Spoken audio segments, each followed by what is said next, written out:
Des fois, je retombe sur certaines de mes conversations WhatsApp et j'ai honte.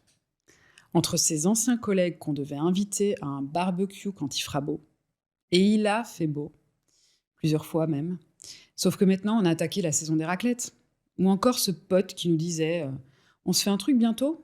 Et on a liké avec enthousiasme en se disant carrément, et puis la vie nous a roulé dessus et on l'a ghosté depuis 2 ans. Quand le moment est passé, il est passé.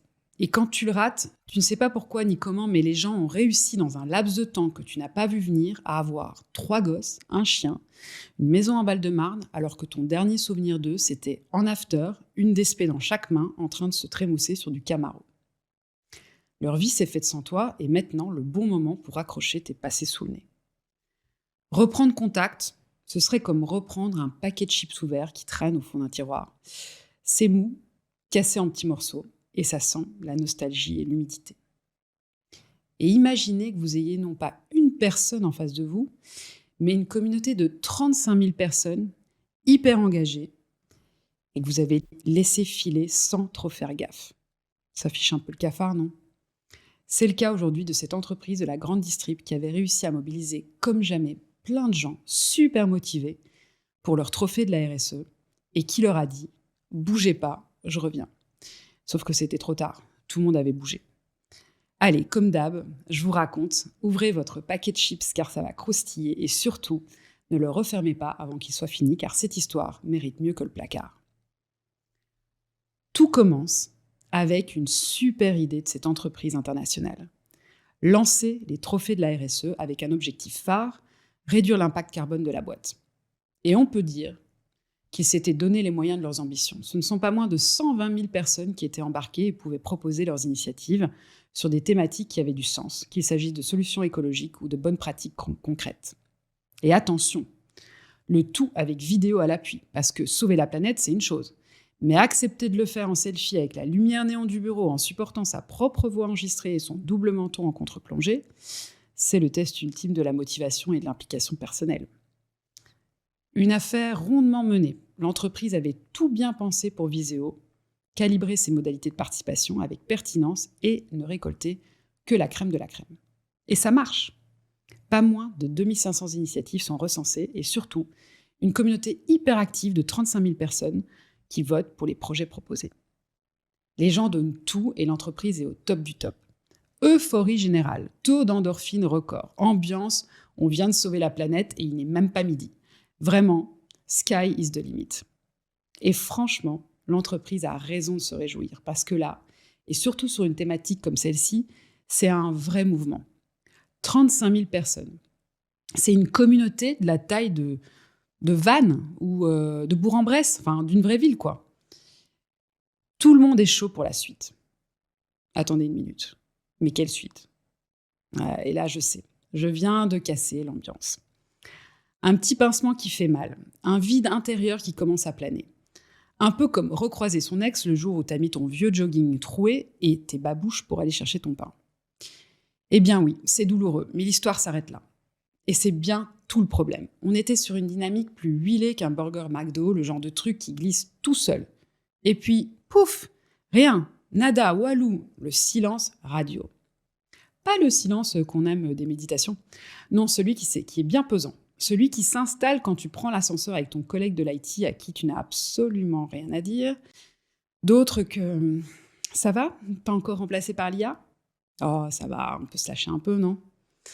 Voilà, je parle de ce silence-là. Celui qui s'étire, qui dure longtemps, beaucoup trop longtemps. Parce que voilà, 6 longs mois passent. L'entreprise n'a prévu aucune next step immédiate. Alors oui, il y a bien un peu de com, 2-3 articles, 2-3 posts, quelques félicitations. Mais entre nous, on le sait, ce n'est pas avec ça qu'on entretient une dynamique collective ou qu'on continue à animer une communauté. Parce que bon, si c'était aussi simple, on aurait tous des mariages heureux et des amitiés éternelles avec une bonne newsletter qui partirait tous les 6 mois. Je récapitule donc.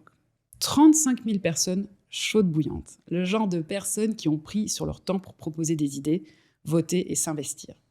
Et qu'on délaisse, comme ce tapis de course que j'ai acheté en janvier qui me sert maintenant honteusement de porte-manteau. On parlait de gens qui étaient prêts à se retrousser les manches, à passer à l'action, à adopter des initiatives gagnantes et les déployer chez eux. L'entreprise aurait pu les embarquer dans ce nouveau challenge, surfer sur cette vague parfaite. Ce momentum si précieux, quand tu as réussi à avoir fait le plus dur, les faire monter sur la planche et les garder debout. Tu ne peux pas arriver comme une fleur 6 mois après que les gens aient déserté, en mode « qui veut continuer à participer ?» Personne, mon pote, personne.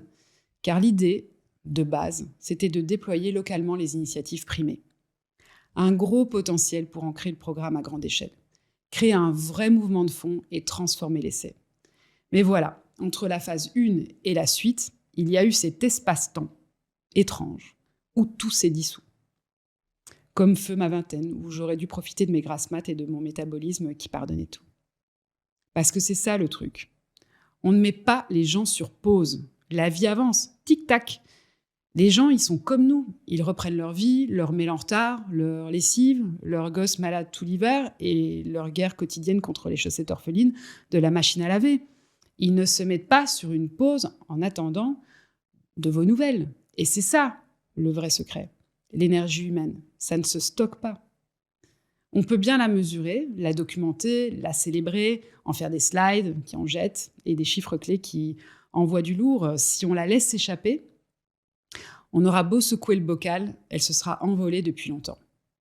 En gros, tout ça, ça se cultive. Et dans la vie, comme dans les projets d'entreprise, ce qu'on ne fait pas vivre meurt.